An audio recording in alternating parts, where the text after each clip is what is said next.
Let me ask you something. Have you ever walked away from a conversation feeling confused?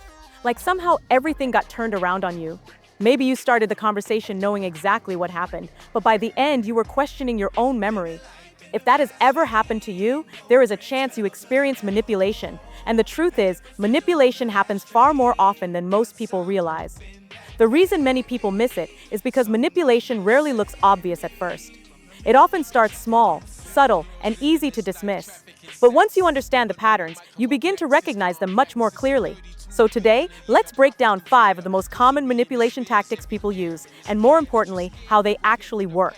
The first tactic is gaslighting. Gaslighting happens when someone tries to make you doubt your own memory or perception of reality. Imagine remembering a conversation clearly, but the other person insists it never happened. They might say things like, "You're imagining things," or "You always misunderstand." Over time, hearing this repeatedly can make someone question their own judgment. That confusion is exactly the goal. When a person begins doubting their own memory, the manipulator gains more influence over what the other person believes to be true. The second tactic is guilt tripping. This happens when someone tries to make you feel responsible for their emotions in order to control your decisions. Instead of asking directly for what they want, they apply emotional pressure. They might say things like, "I guess I'll just handle everything myself," or "After everything I've done for you." The goal is to trigger guilt so the other person feels obligated to give in. Many people fall into this trap because they want to avoid hurting someone's feelings. But guilt should never be used as a tool to control someone else's choices. The third tactic is playing the victim. This happens when someone constantly positions themselves as the person who has been wronged, even when they may be responsible for the situation. Instead of taking accountability, they shift the focus towards sympathy. Suddenly, the conversation is no longer about the issue that started the discussion. Instead, it becomes about comforting the person who claims to be the victim. This tactic works because most people naturally want to help someone who appears to be struggling. The fourth tactic is love bombing. At first, this one can actually feel amazing. Love bombing happens when someone overwhelms another person with intense attention, compliments, and affection right from the beginning. Constant messages, huge praise, big promises about the future.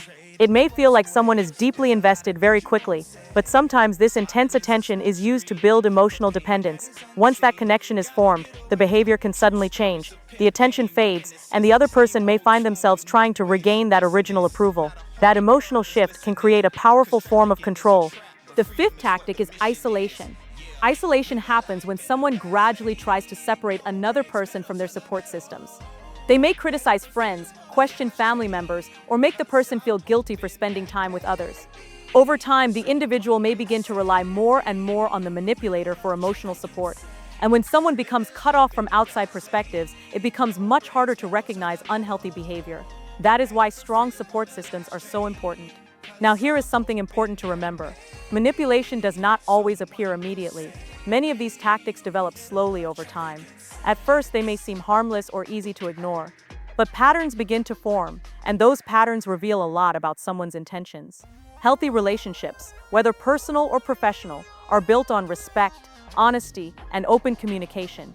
They do not rely on confusion, guilt, pressure, or control. If interactions consistently leave someone feeling drained, uncertain, or emotionally pressured, it may be worth stepping back and evaluating the situation more carefully. The good news is that awareness makes a huge difference. When people understand these tactics, they become much harder to manipulate. Recognizing the signs allows individuals to set boundaries, ask questions, and protect their well-being.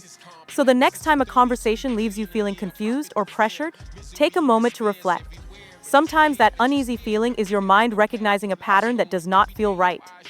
And once you understand these patterns, you are far better equipped to respond with clarity and confidence. Because at the end of the day, knowledge really is power, and the more people learn about manipulation, the harder it becomes for those tactics to succeed.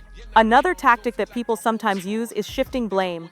This happens when someone refuses to take responsibility for their own actions and instead redirects the blame onto someone else. For example, if a mistake happens, they might immediately say it was someone else's fault, or they might twist the situation so it appears that you caused the problem. Over time, this can make someone feel constantly responsible for things that were never actually their fault. The goal is simple. If someone can avoid accountability, they maintain control of the situation. Taking a moment to slow down and evaluate the situation can completely break this tactic. Finally, there is a tactic known as silent treatment. Instead of communicating openly, someone may suddenly withdraw communication as a way to punish or pressure the other person. They may ignore messages, refuse to talk, or create long periods of silence after a disagreement. This can leave the other person feeling anxious or desperate to fix the situation, even when they did nothing wrong. But healthy communication never relies on emotional punishment. Open conversations, respect, and understanding are what truly builds strong and balanced relationships. We're here to raise awareness on sex trafficking. Your voice matters. Join us.